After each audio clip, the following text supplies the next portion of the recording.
Dos, uno. Muy buenos días a todas y a todos. Muchas gracias por acompañarnos en esta oportunidad en la que vamos a comentar sobre los principales aspectos de los resultados de Aguas Andinas al 30 de septiembre 2025. En este evento presentarán el CFO de la compañía, Miquel Sanz, y Cristian Torres, gerente de control de gestión y de contabilidad. Les recordamos que pueden ir dejando sus preguntas escritas en el chat destinado especialmente para ello y también recordarles que después, con posterioridad, nosotros vamos a dejar disponible en la web un replay de este evento. Hay traducción simultánea al inglés también para que puedan pulsar el botón que los va a llevar a ese canal. Los dejamos con Miquel Sanz para comenzar con esta presentación. Hola, buenos días a todos y a todas. Como siempre, antes de entrar en el detalle de los resultados de estos primeros 9 meses del año, quisiera tratar algunos temas de contexto. Por un lado, tema hidrológico. Em, en la precipitación de los 9 primeros meses en la ciudad, si es verdad que fue algo inferior al año pasado, fue la segunda más alta desde el año 2017, con un tercer trimestre con una precipitación en la ciudad bastante similar al año pasado, aunque distribuida de una forma diferente. Recordarán que el año pasado, el mes de agosto, hubo lluvias intensas. Este año ha sido un poco más repartido durante 2 meses del trimestre. En la cordillera, la lluvia acumulada también es algo inferior al año 2024, pero mantenemos el embalse al 84% al cierre de septiembre, bastante similar, de hecho, a los niveles que mantenemos a día de hoy. Como parte de nuestra optimización operativa y gracias a la disponibilidad que teníamos otros actores en la cuenca, en este trimestre hemos acordado ciertas transferencias que también nos han ayudado a mantener este nivel del envase a la vez que cuidar el recurso que tenemos en dos acuíferos. Respecto de las diferentes tarifas, un poco de resumen de la situación actual. Adicionalmente a la publicación del decreto de aguas andinas, que precisamente se dio el mismo día en que tuvimos la videoconferencia de presentación de resultados para el primer semestre, a finales de agosto. La semana pasada se publicó el decreto de aguas Manquehue, lo que nos permitirá empezar a facturar también en esa sociedad con las nuevas tarifas. Y para cerrar con el tema de las tarifas base, Aguas Cordillera sigue su curso normal para también su próxima publicación.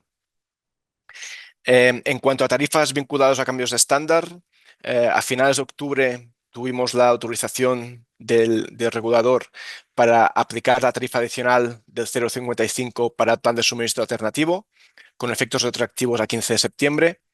Y por lo que respecta a los proyectos con entrada en vigor en el corto plazo, en el caso de desvalorización, sigue su curso previsto para finalizar, de hecho, su construcción y puesta en funcionamiento en las próximas semanas, lo que implicaría una activación de su tarifa en el primer trimestre aproximadamente del año que viene.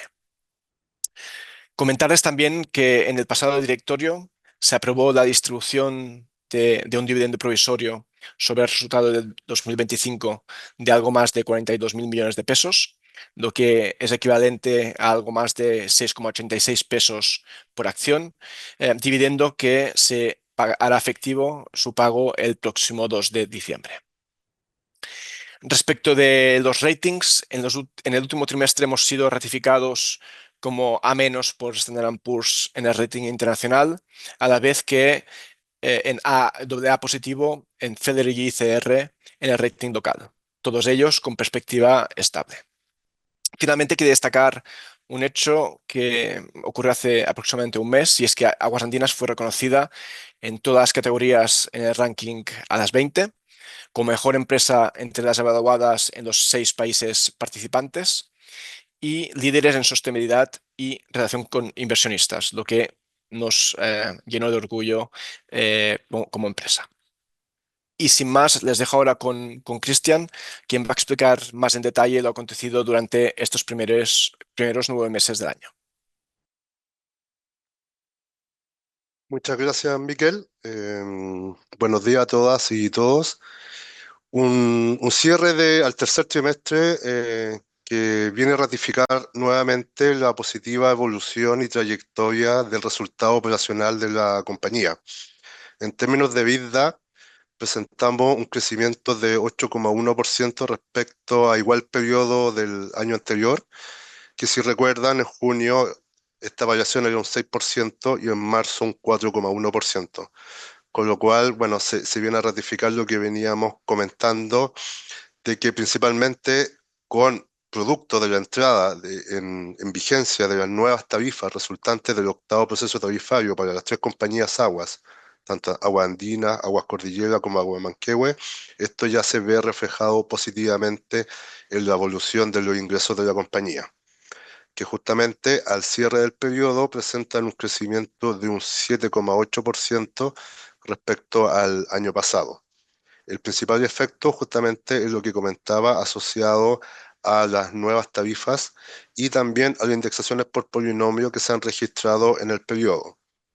Tengamos en cuenta que en el caso de Agua Andina, las dos últimas indexaciones fueron en septiembre del año pasado, con un 3,2%, y en marzo del presente año, justo con la entrada en vigencia del nuevo proceso tarifario, con un 2,6%. En términos de volumen, en términos de crecimiento de consumos, presentamos una variación de un 1,2% al cierre del periodo, que en el último trimestre se incrementó positivamente en un 2,8%. Ya la primera parte del año venía más bien estable, más bien plana, y en el último trimestre se incrementa. Y esto también muy vinculado a una gestión comercial activa que se está desarrollando a nivel de compañía, con distintos proyectos que lo que buscan es mejorar la eficiencia comercial en términos de medición y facturación. ¿Ya? Acá hay un par de proyectos a destacar, uno que tiene que ver con la renovación de medidores y un segundo proyecto que tiene que ver con la gestión en las áreas verdes de Santiago, que lo que nos permitió este año es recuperar en medición y facturación ciertos sectores que habían quedado no registrados. En términos del sector de los ingresos no sanitarios, la variación es positiva, básicamente por el desempeño de nuestras filiales no reguladas y también por los mejores ingresos asociados a ingresos por servicios domiciliarios a clientes. ¿Ya? Esto se compensa parcialmente porque el año pasado tuvimos dos ingresos de característica no recurrente o one-off, como lo fueron las devoluciones de seguros y también servicios de ingeniería asociados a obras por la línea 7 del metro. Entonces, en resumen, a nivel de ingresos, importante destacar que los ingresos sanitarios mantienen una tasa de crecimiento importante. eh, por un lado, y en menor importancia, los volúmenes y principalmente por los resultados y efectos de las nuevas tarifas que ya están en vigencia y aplicación. Por el lado de los costos, estos crecen un 7,5%. Es importante destacar que aproximadamente un 66% del crecimiento de los costos se explican por efectos de naturaleza vegetativa o orgánica. ¿Qué quiero decir con esto? Crecimiento asociado a la variación del IPC y el dólar, que forman parte de nuestra estructura de costos. También una parte asociada a los costos variables de producción. Tenemos mayores volúmenes, hay una parte que está asociado a costos. También tenemos costos asociados a ingresos, ya sea por el lado no sanitario, como comentaba anteriormente, como también costos asociados a las nuevas tarifas adicionales que ya están en vigencia. Uno está vinculada a lo que son las transferencias de agua que parcialmente se compensan.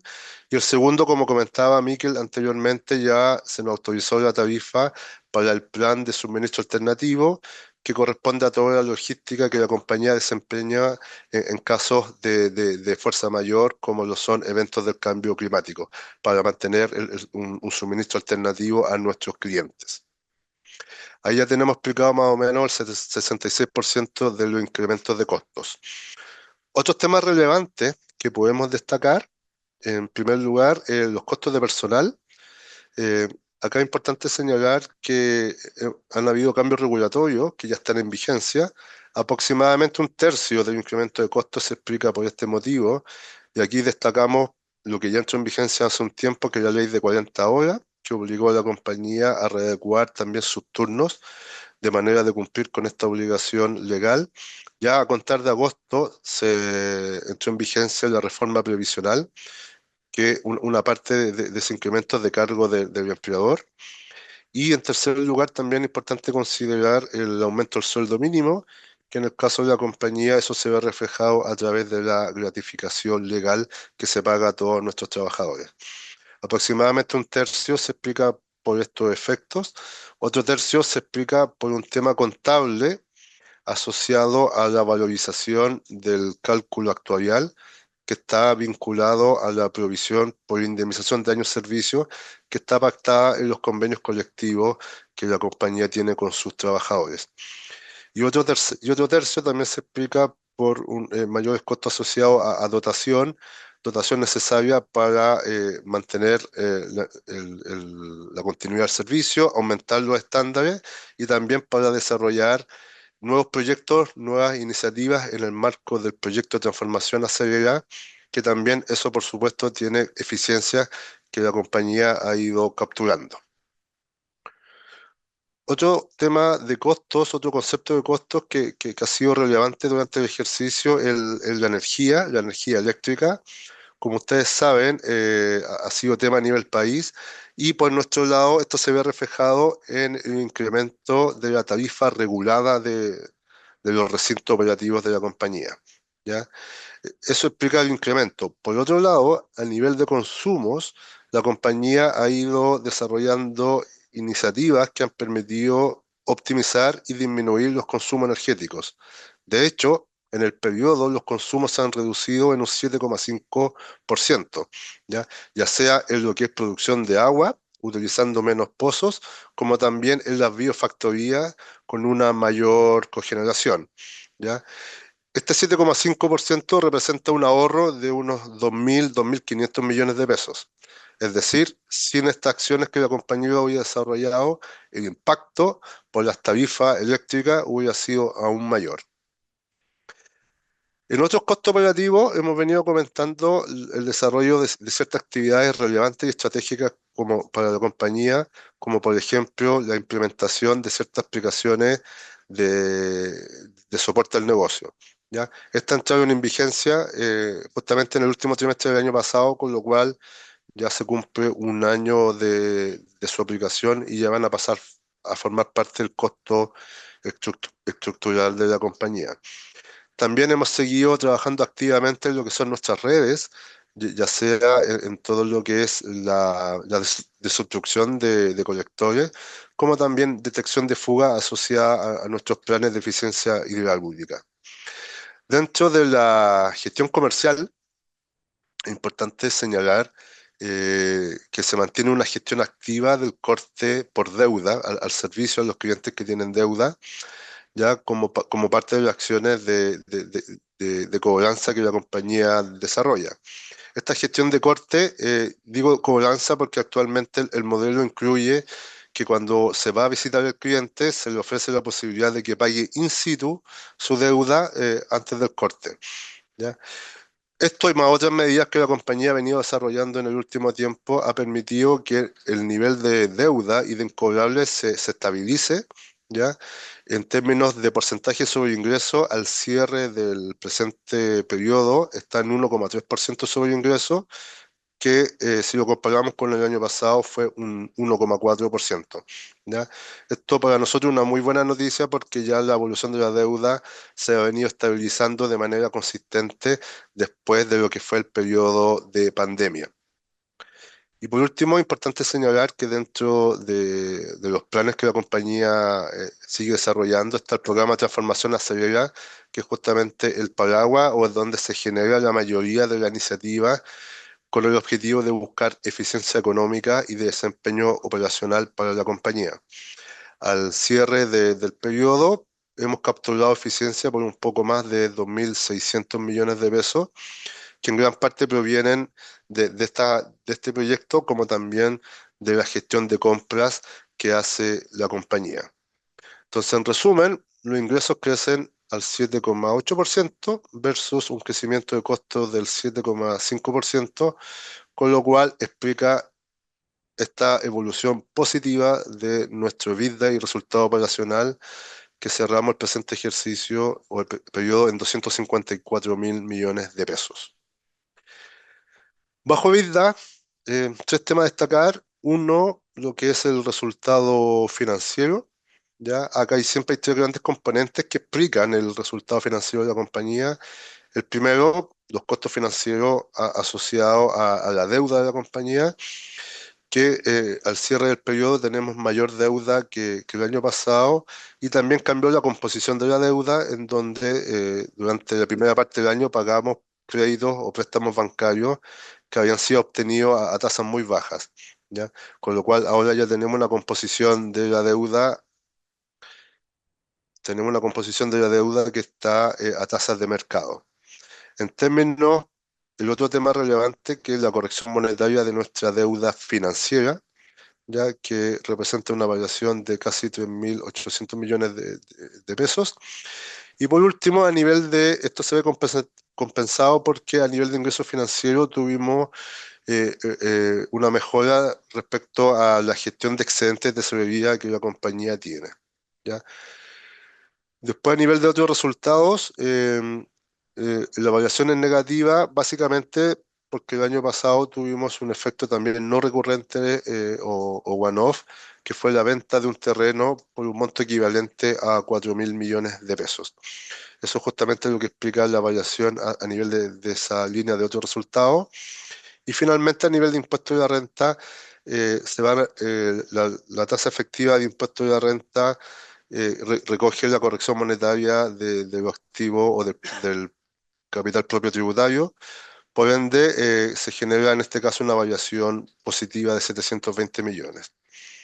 Con lo cual, a nivel de última línea, a nivel de utilidad neta, cerramos el presente periodo con una utilidad de un poco más de 97.000 millones de pesos, que representa una mejora y crecimiento del 6,5% respecto a igual periodo del año anterior.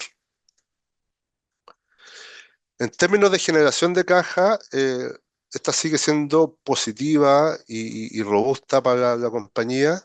En términos del flujo de caja operacional, la recaudación se ha mantenido estable y positiva, con lo cual eso permite compensar también el capital de trabajo por el pago a proveedores. Un efecto importante que hemos comentado ha sido a nivel de impuestos.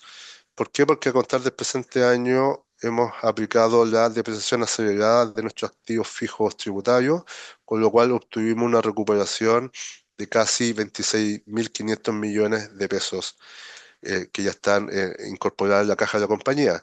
Y a eso se tiene que sumar que justamente a contar de mayo ya estamos pagando una tasa de PPM, que son los pagos provisionales mensuales de impuestos de renta que se realiza de manera periódica.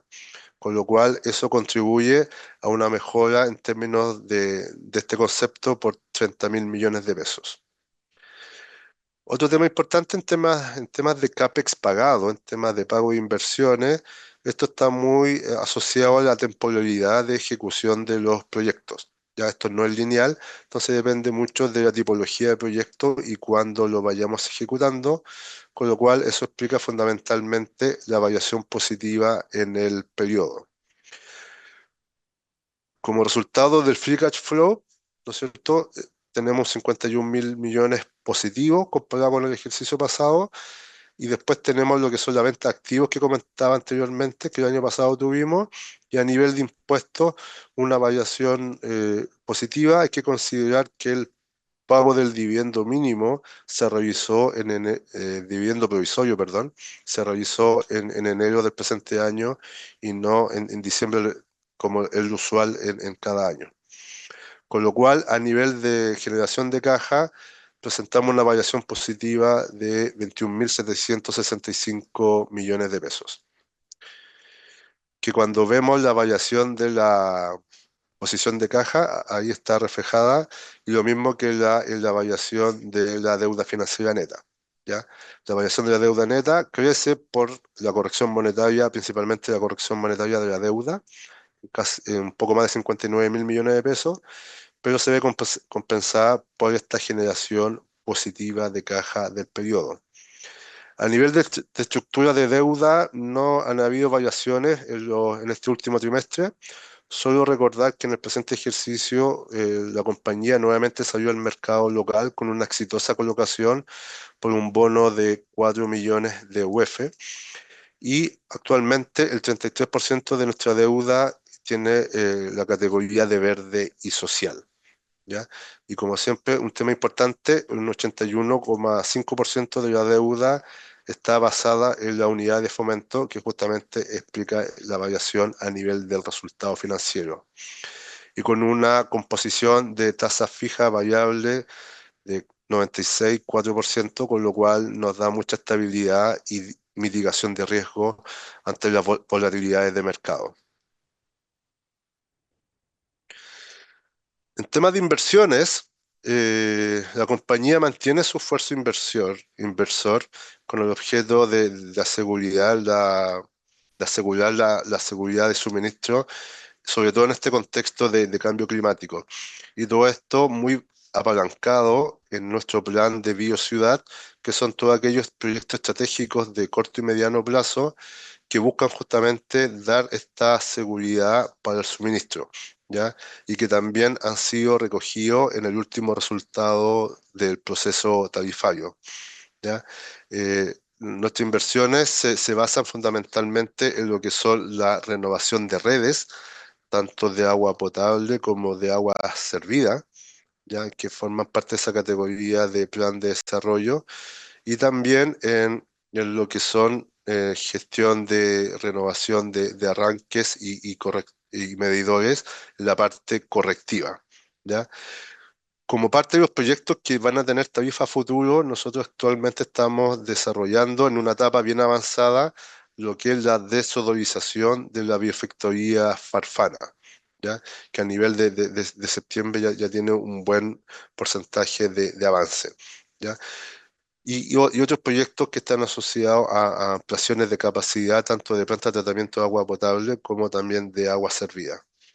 Básicamente en eso se concentra la ejecución de los proyectos que llevamos ejecutados a la fecha y siempre con el mismo foco de asegurar la sostenibilidad económica y operativa del negocio.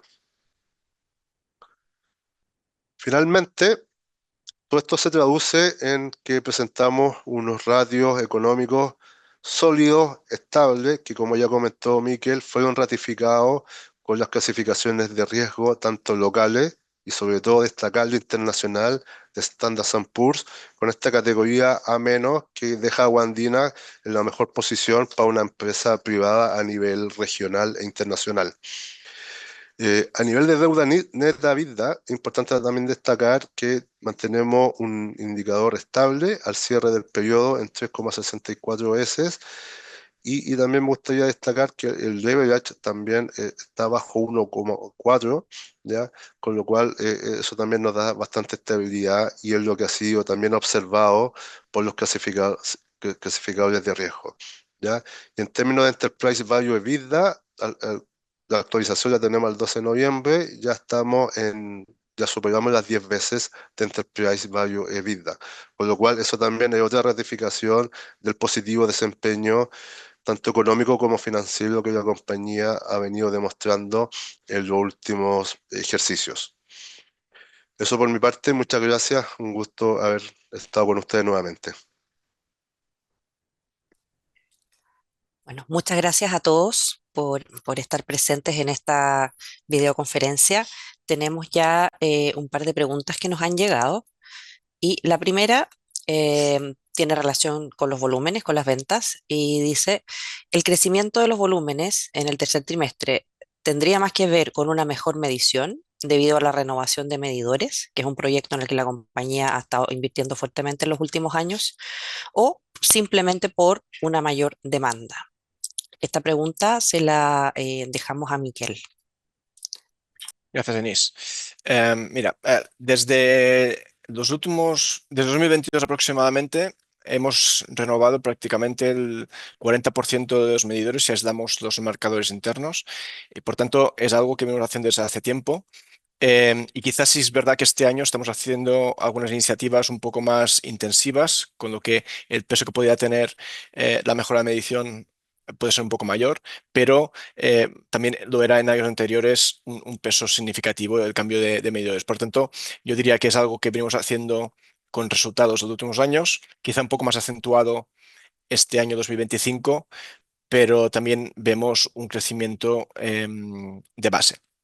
También hay que tener en cuenta un tema adicional, y es que este año tenemos un día menos y con ese día menos, aunque ya nos alejamos de febrero, supone también unas décimas adicionales si lo estandarizamos o normalizáramos, y por tanto el crecimiento que tendríamos sería mayor al que mostramos al cierre del mes de septiembre.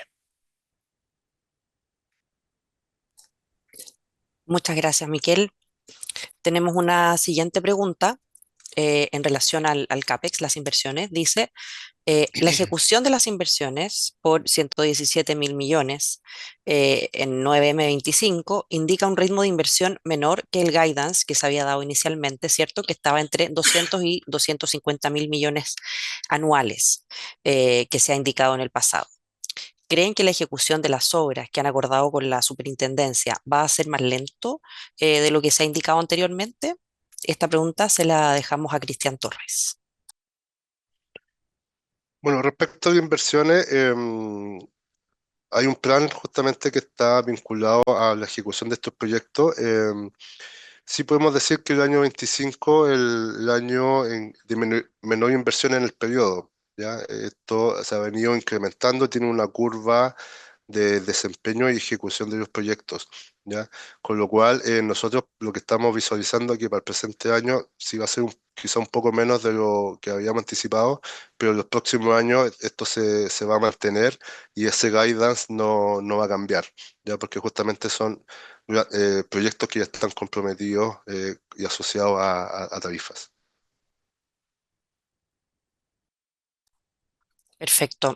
Muchísimas gracias, Cristian. Tenemos otra pregunta que si también quizás la podrías responder tú, em, y tiene que ver con los costos laborales. ¿Estamos evaluando como compañía medidas para mitigar el efecto en los costos laborales? ¿Cómo esperamos que continúe la evolución de estos impactos debido a las últimas medidas y reformas en la ley? ¿Cuánto más estimamos que falta por verse reflejado en los números en los próximos años? Ok, bueno, estos cambios regulatorios es importante señalar que tienen dos aspectos a ser analizados. Uno tanto interno, con el personal interno, pero también con aquellos servicios que son subcontratados, ¿ya? Y en una compañía como la nuestra eh, tenemos una alta tasa de servicios que son subcontratados. ¿Por qué digo esto? Porque efectivamente vamos a tener efectos que son directos, que los vamos a gestionar como compañía, como ya comentaba anteriormente, con la ley de 40 horas, cambios de turno y todo lo que es la reforma previsional. Puesto también a futuro, nosotros consideramos que puede tener impacto en las nuevas licitaciones y nuevos contratos de servicios que son subcontratados, ¿ya?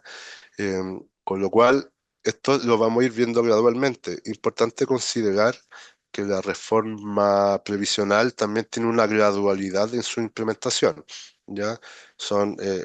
El incremento de la tasa es un 7% porque se va haciendo de manera gradual por un periodo de 9 años.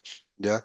¿Qué estamos haciendo nosotros respecto a la subcontratación? Por ejemplo, estamos rediseñando todos nuestros procesos de licitación con el objeto de poder absorber lo antes posible este impacto regulatorio, de manera de poder estabilizar estos costos asociados a contratistas en comparación con los años anteriores.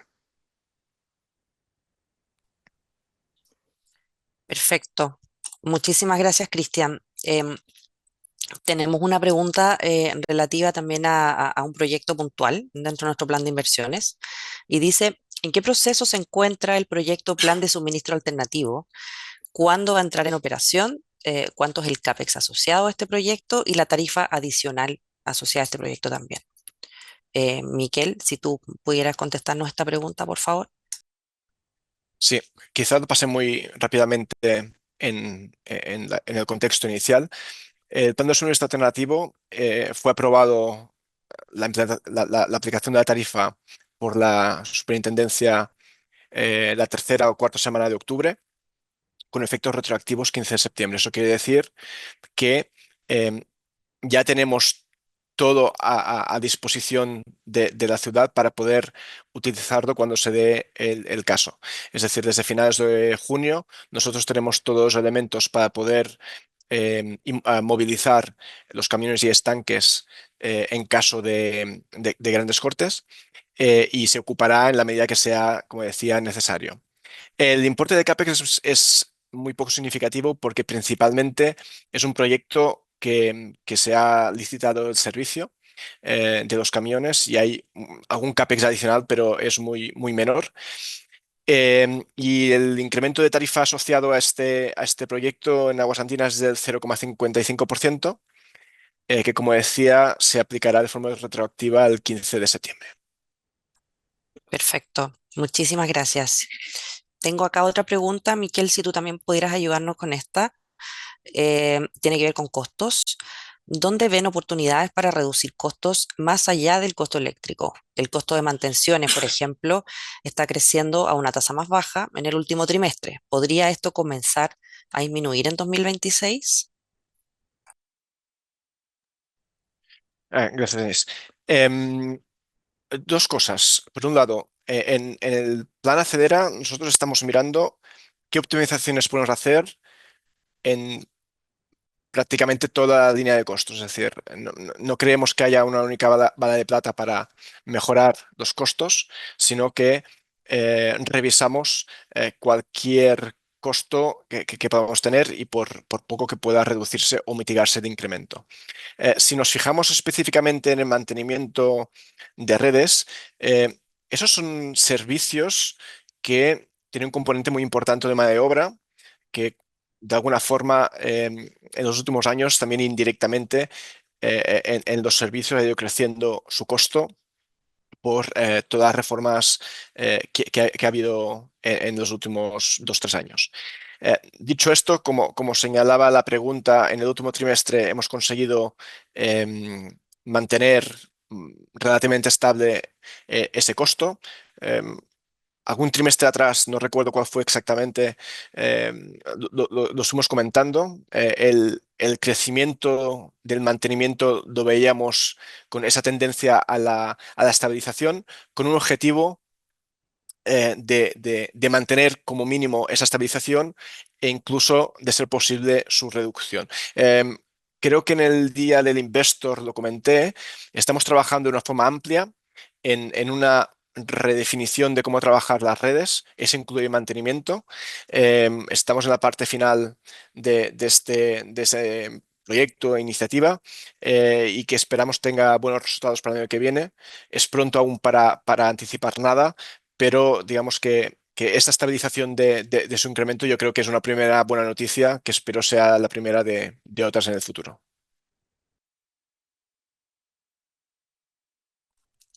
Muchas gracias, Miquel. Em, Tenemos acá otra pregunta que va en la línea de las operaciones. Y se la quisiera hacer a Cristian Torres, si nos puedes ayudar con esto. Eh, en cuanto a tecnología e inteligencia artificial, ¿han incorporado herramientas de automatización o inteligencia artificial en procesos que tengan un impacto en eficiencias operativas? Gracias, Denis. Sí, la verdad es que la compañía no se está quedando atrás y no puede quedarse atrás en estos temas de automatización o inteligencia artificial. Y también dentro del marco del plan de Acelera existe todo un eje que justamente lo que busca es fomentar y generar la iniciativa, sobre todo que venga de los propios trabajadores de la compañía. Y en ese sentido, podría destacar quizá una iniciativa que en este minuto se me viene a la mente, que tiene que ver con optimizar de manera predictiva todo lo que es la carga de inyección de aire en los procesos dentro de lo que es el tratamiento de aguas residuales, ¿ya? ¿Eso qué permite? tener en línea y anticipar justamente el comportamiento de consumo y reducir y eficientar aún más lo que son los consumos eléctricos de la compañía. ¿Ya? Es toda tecnología que consigue, que nos permite determinar de forma continua el nivel exacto y preciso de aire que se debe incorporar al proceso. ¿Ya? Esto normalmente se hace en terreno, de manera más, eh, eh, digamos, secuencial, y ahora se puede tener de manera online 24/7 y de esa manera se favorece una reducción en todo lo que es el costo asociado a la aireación en nuestra biofactoría y planta de tratamiento de agua servida. Acá, por ejemplo, se podría estimar ahorro importante de un 30 a un 40% en lo que son el consumo energético. Es un ejemplo práctico de cómo la inteligencia artificial se podría o se puede aplicar y ya tenemos un caso concreto en los procesos de la compañía. Muy relevante e interesante esta línea de desarrollo que hemos ido incorporando, Cristian. Muchísimas gracias.